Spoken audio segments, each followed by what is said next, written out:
something very personal about soap. It's almost as personal as a toothbrush. I won't use your toothbrush. Where's your book now? You don't care what kind of a book it is? The suspense is killing me. It isn't my book. Somebody here before forgot and left it. I warned you.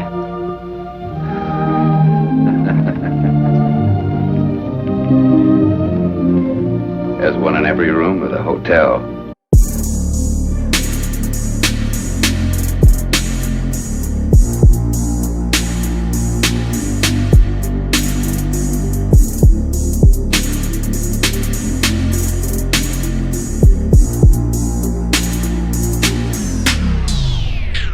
If you love listening to this show, please consider giving a rating and a review on Amazon Alexa or wherever you listen.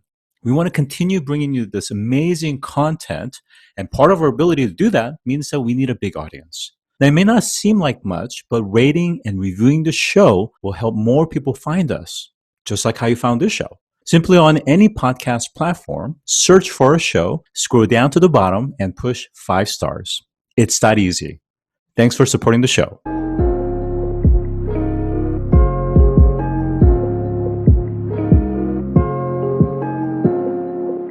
Today, I'm joined by Erdin Beshimov, who is the founder of MIT Bootcamps, as well as a senior director at MIT Open Learning and a lecturer at MIT.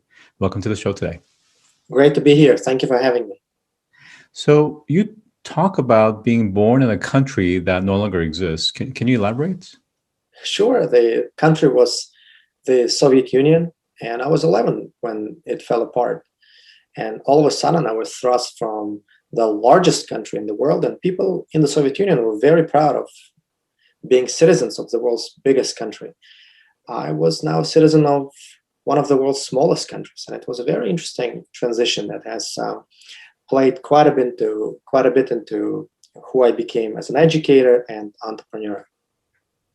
So just spending just a little bit more time there in terms of the environment that you grew up in, and of course, I think you yourself have a unique experience that is even different from your prior generation, because again, it's a different vantage point.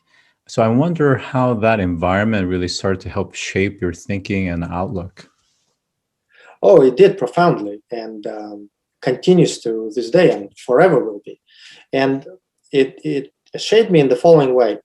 You know, when the Soviet Union fell apart, all of the countries of the former USSR experienced tremendous chaos. Lots of people lost their jobs. For a lot of people, the whole idea of the entire social, political environment around them collapsing and needing to be rebuilt was quite traumatic.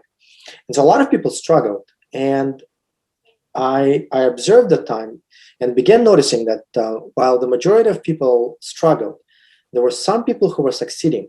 And I just found it interesting. I was still a kid at the time, and I was processing it in kid terms. What does this mean? And what I began noticing is that the people who were doing well in this very chaotic, uncertain, difficult time were people who epitomized 2 attributes. Number one, they had some knowledge that was valuable. For example, people who knew how to speak and teach English were doing well, because that was very important. People wanted to learn English because suddenly you could travel abroad. And secondly, there were people who had some entrepreneurial thinking, entrepreneurial behavior. And to me, that was the answer. This is how you prosper in an uncertain world. You have knowledge that's valuable, and you are entrepreneurial. So I want to kind of explore this notion of being entrepreneurial because in the former USSR, the education system and the framework in terms of the way people are brought up are not necessarily, again, please correct me, are not, at least from a Western perspective, how we would define entrepreneurship. So how is it that in that type of a, federated environment, how could an individual learn to be entrepreneurial? And from your perspective, what is entrepreneurial? That's a terrific question, right? Certainly, in Marxist terms, a superstructure, right? And we lived in a country that stemmed ideologically from Marxism. The superstructure was highly rigid. It was not entrepreneurial. But here's the thing. People are naturally entrepreneurial. It's just that the superstructure around us suppresses it. We are naturally creative. And the reason that I believe that, have you ever seen a child who you would say is not creative? You would say, kid, there is a lot going for you. But creativity is just not one of those things. I don't think you could ever name a child like that, right? So that means it's in us. And so wherever people are, in whatever conditions they are, naturally they are entrepreneurial. And also the environment around us had to make people entrepreneurial. Otherwise, how do you survive? And, some people were able to tap into that and bring it to life to improve their livelihoods. So it was there. So you keep using the term creative, and I wonder if it's this notion of being resourceful. So in a world that's there's scarcity of information, scarcity of resources, the fact that someone is being resourceful in terms of how they can gather some of those resources or assets that would otherwise be difficult, is that what you're referring to, or is there something beyond this in terms of creativity? I think it's a big part of it. And to your question about the definition of entrepreneurship, I define it as, and this is not the definition that I developed, but I think I first heard it from a professor at Harvard Business School, Joe Lasseter, and he defines entrepreneurship as the pursuit of goals beyond available resources. And that's to your point about resourcefulness. I think it's an excellent definition because it doesn't define entrepreneurship in the narrow sense of starting your own company. That's just one way to demonstrate entrepreneurship. But pursuing goals that are challenging, that are beyond what you have today, that's entrepreneurship. And the other aspect of creativity here, that is for sure, but also I think creativity is understanding that the world is malleable. It's not just some heavy, unchangeable matter that you just have to adapt to. The world is malleable. You can change it. You can influence. So that's a really interesting kind of a perspective or philosophy, because in former USSR, like I said, it was very much like the superstructure. So much was outside of your control, and it was very much dictated in terms of how you live, how you work in this kind of a commerce and the systems of regulation and force even.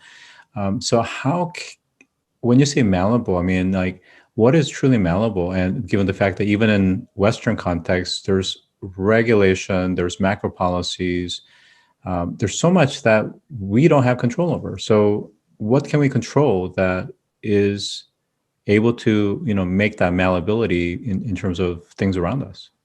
I think you're hitting a very, very important point. In the Soviet Union, the rates of alcoholism were very high.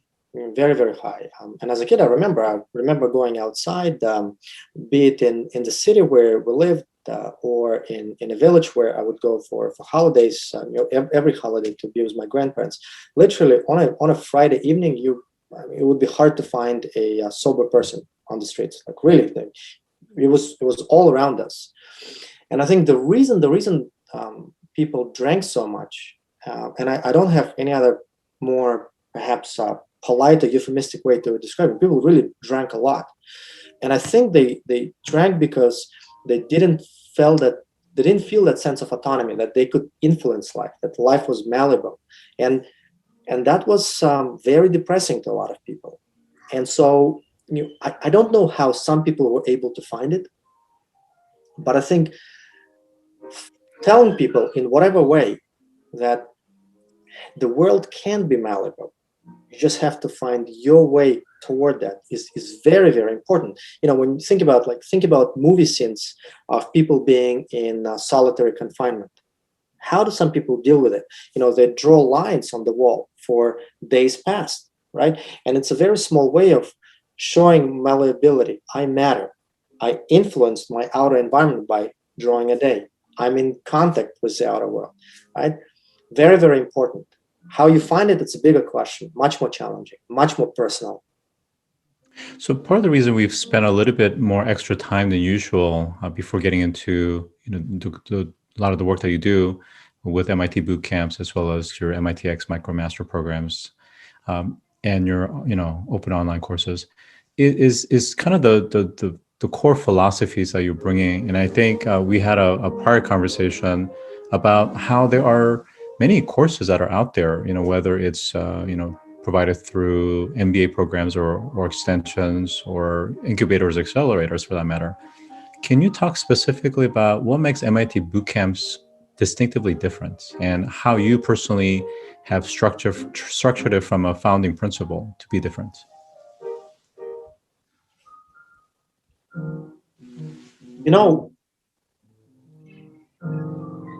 When you go on bootcamps.mit.edu, what you will see an invitation to join our innovation and entrepreneurship courses.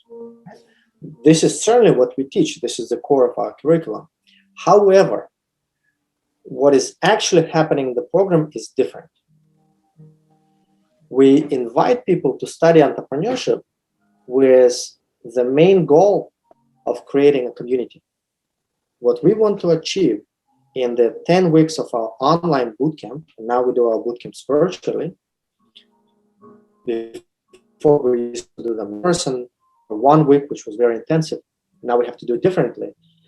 We want to bond people so that they have a semblance of a lifelong community. The reason this is important, pedagogically, you cannot teach entrepreneurship in conventional ways. Today we have an educational system that is structured around semesters, years, degrees, right? It is very hard to teach someone to be an entrepreneur in the short 2 to 4 years that someone is on campus. It takes a lot longer to shape someone as an entrepreneur, right? And the reason that some schools succeed is they create communities for people and they become communities of learning that follow people throughout their life and ultimately help people to succeed. That's what we want to do. We want to gather people from around the world and bring them into a community. And in a more philosophical sense, the reason this is important and what makes us different, we live in a global world, but people still feel very isolated. And so we want to create a truly global community that no one feels, a stranger in the big world that we live in. Yeah. It's interesting. I'm going to come back to this notion of community in a bit, but I want to explore this notion of conflict. I think in a prior conversation we've had, you brought up the importance of self-conflict, let's say, as well as pure conflict, and why in some ways it's intentionally manufactured in some of these courses or projects to actually aid in the transformation or the metamorphosis of these entrepreneurs. That is very important. I have a view that people learn with their heads, but act with their hearts. Our behavior is driven by our emotions. It's very important to understand. Now, in most everyday scenarios, our levels of emotion are relatively steady. And so it is very difficult for us to see how our actions are guided by emotion. You have to create a situation where emotions spill out a little bit for you to be able to see your natural instincts, right? It can be very important for someone to say, hey, actually, I have a tendency to be passive aggressive. And I'll give you my personal example. It's been very helpful for me personally to learn that I can be a harsh judge of people, right?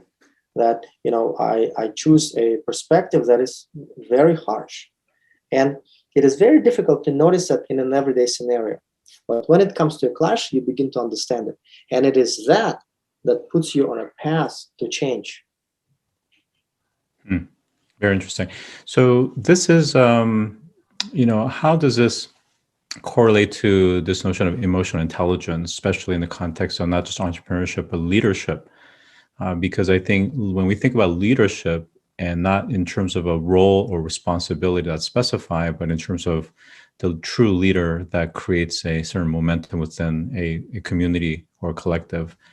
How does this awareness, but also the ability to actually modify, adapt, or change our natural tendencies help us to become better leaders and ultimately better entrepreneurs? You know, I believe that to be a better leader, and we're discussing a timeless question that will continue having new perspectives, but also coming back to some essential truths. To be a better leader, you have to believe that people can change. Number one. And number two, you have to believe that fundamentally people are good. And I think, these are fundamental beliefs that we often don't process or introspect about very often. We have internal assumptions that guide our actions, and often we don't know it. But you really have to ask yourself, do I believe that people can change? And do I believe that people are good? Because if you don't believe in those things, your leadership style will be a control system. You will be instinctively guided to build systems of command and control, and not systems of empowerment and enablement. And so I think to begin getting at your very important question, those two questions need to be answered. Do you believe that people can change? And do you believe that fundamentally people are good? That's where it starts. It sounds really quite basic, but I think many times, to your point, I don't think many, including myself, perhaps maybe we even, look at those basic assumptions. And I wonder how those lack of being self-introspective puts a kind of a blinder on where one believes that they are very much an empowerment-oriented leader when in fact they are command and control when it comes to certain friction points, let's say. How do we overcome this natural tendency again versus the ideal state? Can you talk about this transition from old to new? And what does that ideal journey look like? And how do you facilitate that in the boot camps? The right way to do it, and this is the biggest challenge in education, is to find a way to be a learning companion, not an educator, not a teacher, not a professor, but a learning companion to an individual over a meaningfully long period of time, because good things take time. It's very hard to make progress rapidly. You can make small progress, right? But if you want an accumulation of small steps that lead to something big, you need to be a companion for a long period of time. To be able to do that, you need to create an economic basis for being able to do that, right? Our systems of education are not designed this way. They're designed as conveyor belts. You take people in, it takes 4 to 2 years to process them from point A to point B to a degree, and off, they are gone. Once they graduate, they become donors, potential donors, right? Unless we change that, it's going to be very difficult to affect meaningful change in people. So that brings up an interesting point, which is that, so is part of the bootcamp in a way taking the conveyor belt, us, that came out of these, systematized, processes, and then having to, reconnect with, like you said, the metaphor of a child that's curious, that's creative, that believes that the environment around us is malleable. Yeah, and I like that you said that. Hey, Erdin, what you said about those beliefs, are people good? Can they change? I like that you said that it's basic, because it is. But here's the thing, right? We often don't ask basic questions. Oftentimes in my entrepreneurship classes, I ask students, what is entrepreneurship? And often that's very difficult to answer. What is entrepreneurship? We'll all have very different definitions. The same goes for innovation. We want to innovate, but what does it mean to innovate? Or as entrepreneurs, your goal is to create value. And ultimately, this is what we are doing. But what is value? You ask a student, what is value? Right? And, it seems like a simple question. It really isn't. And so, in a way, we have to affect a return to foundations and make it not just acceptable, but also encouraged to have basic discussions on basic questions. because without it, our foundations of knowledge are very, very shaky. That's a great point. I want to inject something, which is some of the listeners that may be entrepreneurs in some capacity, may be asking the question of how can this be practical to them, right? So if you were to kind of put a generalization, when we think of entrepreneurs, they tend to be drivers, impatient, they want results now. So they're thinking of practical execution and realization of goals. How do you feel that what we're discussing really is actually more impactful in the long run than perhaps maybe getting that pitch deck ready?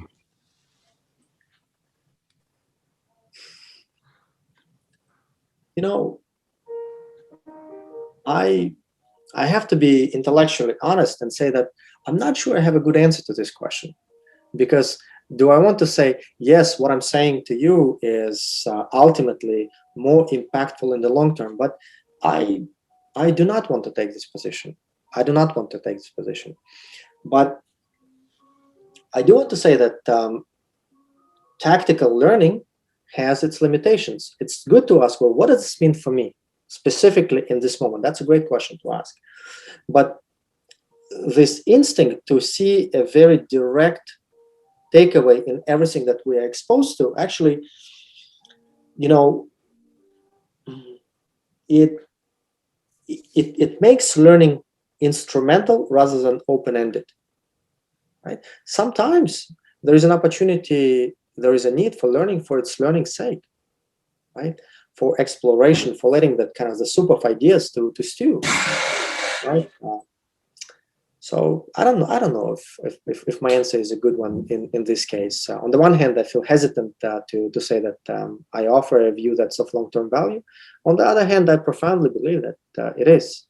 I think it's a fair, balanced perspective. So thank you for that. I want to switch gears a little bit and talk about, I think we're in the midst of, again, there's a lot of nomenclatures that are out there, fourth industrial revolution, to the gig economy, to essentially new economy in some fashion. So, I was just talking with a venture capital partner who was talking about the fact that, when we talk about space as an example, it's no longer space, but it's space 2.0 with the CubeSat as an example. So things are changing fairly rapidly. I think in a few years, the kinds of form factors, whether it's phones or even cars that we think of, are going to change drastically, as well as the business models.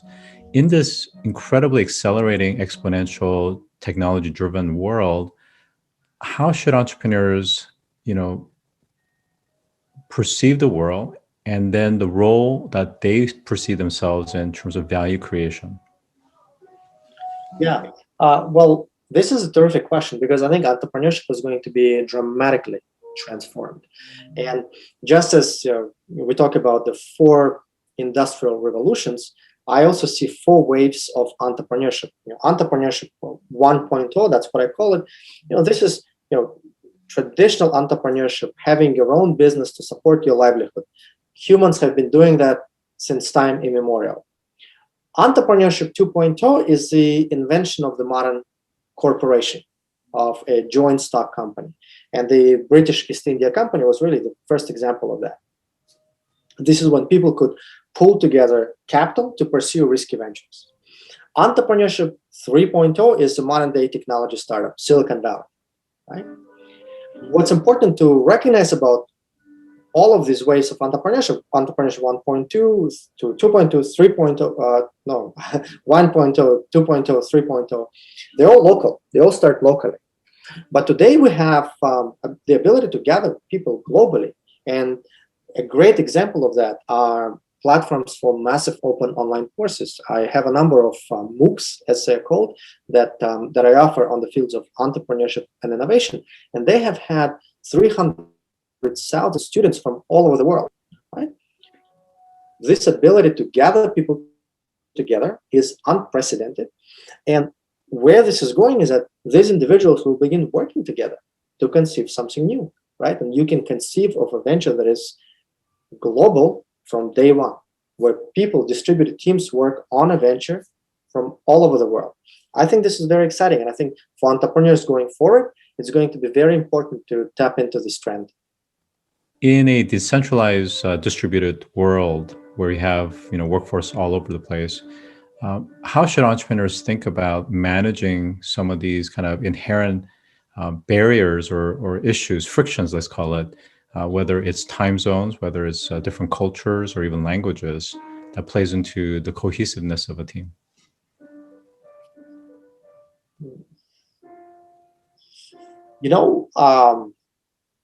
This may be less of a challenge than we think. In some ways, the world is becoming much more homogeneous. There are, if you're referring, for example, to English, there are lots more people speaking English today all over the world. In every country of the world, you will find pockets of people who are fluent in English. And, global platforms for entertainment, social media, gaming, they're creating a global unified culture. And so I think that maybe the cultural barriers are going to be less of a challenge. Time zones, people find ways to work time across time zones. I think the bigger challenge is going to be, how do you foment trust among distributed teams, and can you really do it if you're just doing it virtually? I don't know, but I think entrepreneurs are going to be answering this question. And I think you will find a whole cohort of entrepreneurs who say, hey, you can do that.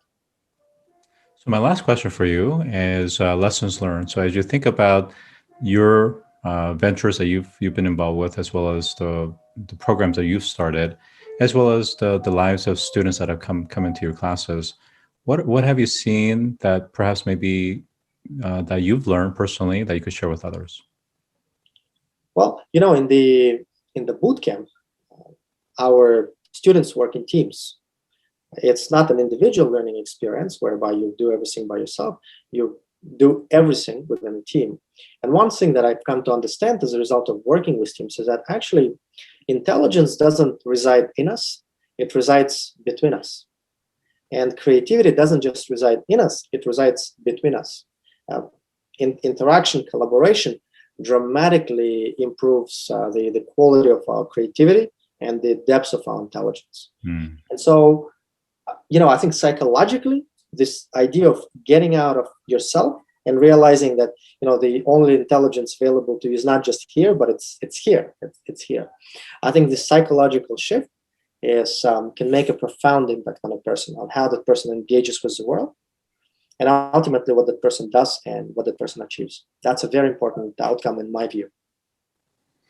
I think, especially in an American context where we tend to be independent thinkers and in some ways somewhat egocentric, where we have quite a bit of hubris, this is, I think, profoundly refreshing. And this notion of communal, collective intelligence, almost like a think tank, and how it actually increases the more there's actually interaction. So with that, I've been joined by Erdin Beshimov, who is the founder of MIT Bootcamps, a senior director of MIT Open Learning, as well as a lecturer at MIT. Thanks for joining today. Thank you for having me. It's been fun. If you've enjoyed this episode, take a moment to rate our show on any podcast platform that you listen to. Scroll down to the bottom and push 5 stars. It's that easy. And as always, thanks for listening.